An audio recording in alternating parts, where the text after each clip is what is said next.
Okay, so here I have a pile of drawings. This is pretty much all the figure drawings that I've done that I still own.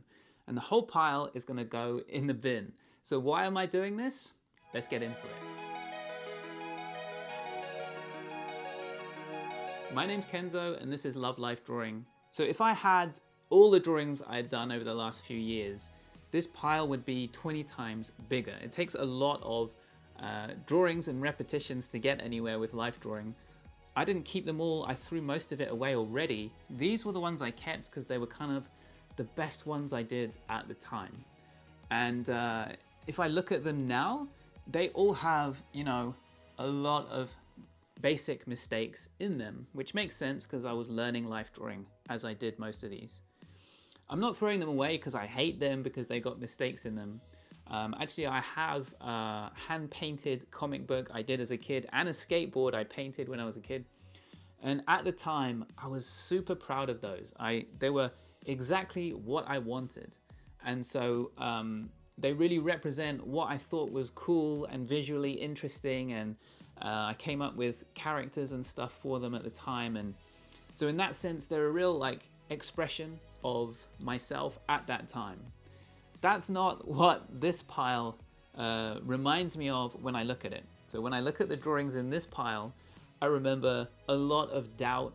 I did most of this in my 30s, and I was a grown-up. I wanted my drawings to be skilled, and they weren't that skilled, right?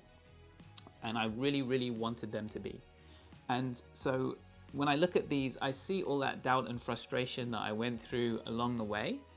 I see a lot of the preconceptions that I had about the figure that kept distorting my drawings. And I see a lot of rushing of drawings and frustration in the marks, And so in that sense, they're not really an expression of anything that I thought was visually interesting or beautiful about the figure or whatever. They're just, someone struggling, basically. And that doesn't mean, I'm proud of this pile because despite all of that, I kept going, right? I kept going. And because of the pile of drawings here, because of all those reps, I've got to a place now where when I'm drawing and painting and stuff, I'm loving it. I'm really enjoying it. It feels completely different. I have a long way to go. I'm nowhere near where I'd like to be, but it is super, super fun and enjoyable. And actually, this pile of drawings was also enjoyable, but it was also, at the same time, frustrating. So maybe you can relate to that, I don't know. It's like, love drawing, but sometimes it's just like, oh, why doesn't it look better? And the reason that I think a lot of these drawings kind of feel that way is because with drawing and painting, I don't think they look great until you've got a number of fundamental components at least partially figured out and built up. So, you got to get a few different skills in place before it's going to start to work. And you might be, during this process, I might have built up 2 or 3 or 4 of these, like my observational skills were getting better and better, but I still didn't understand anything about shapes. I didn't understand enough about forms or gesture or line quality, etc. So that the drawing still didn't look that great even as I progressed. So even as I ticked things off, if there's still a couple of things missing, it's still not going to look amazing yet, even though you're making that progress. And that's so difficult. It's nice when you can do something and see your progression. It's like a linear thing. That would be nice, but it's not like that. It's kind of flat at first.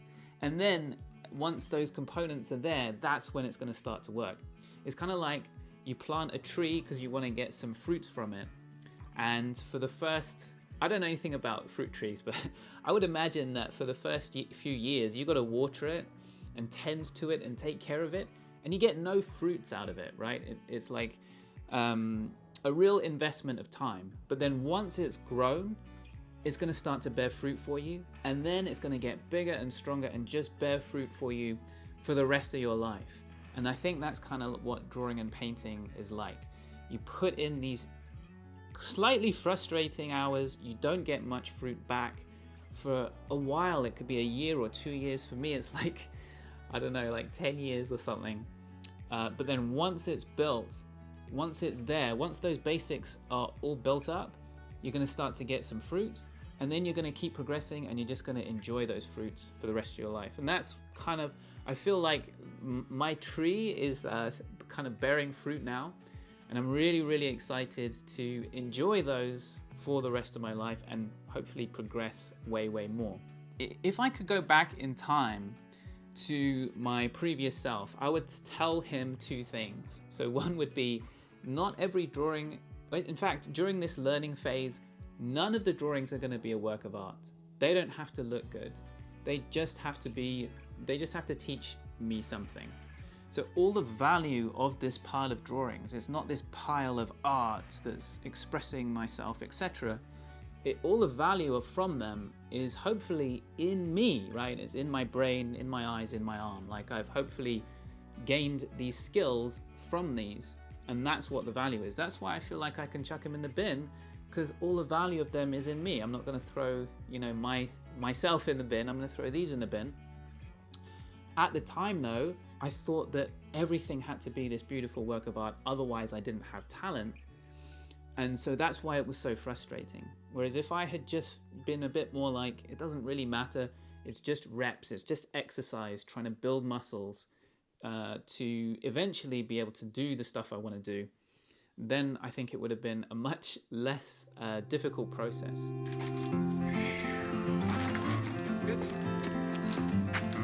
So the other thing I would tell myself to do is to put a date on each drawing and write notes about what I learned.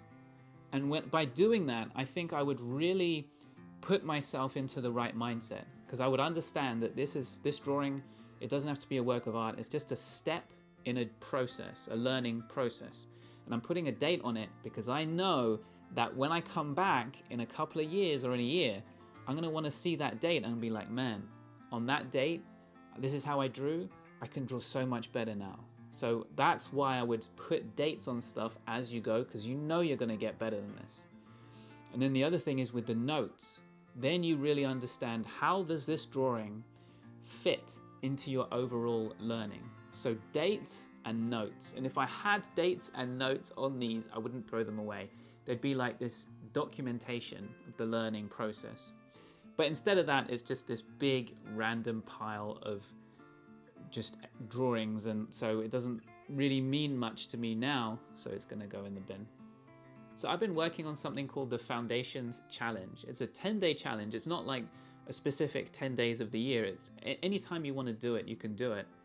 And it's designed to build up the foundation skills that you need to start to learn your fundamentals later. So the way that I see it, there are some fundamental skills of drawing and painting which you're going to be working on for the rest of your life probably, which is stuff like gesture and simplifying into simpler forms and finding and designing your shapes and things like that.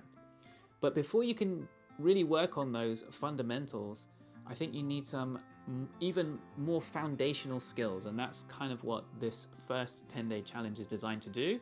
And then I'm going to make a fundamentals 10-day challenge, which is designed to get you started on those other skills. So, you know, the foundations is just basic stuff like perspective and finding landmarks in the figure. And it's built from stuff that's already on our channel. So you may have seen some or all of the lessons before. It's just that it's built with practice exercises now and in a sequence so that you can get the skills that you need to get in place. It's still something that I'm working on and figuring out. So basically, I'm hoping that the first group of people to try it will let me know how you get on with it and what you like. So if you'd like to try it out and test it out, it's completely free. Then you can sign up with the link below. Maggie, do you want to say anything to everyone? Do you want to say something to them? All right, guys, there should be some other videos up on the screen. Check one of them out, and I'll see you later.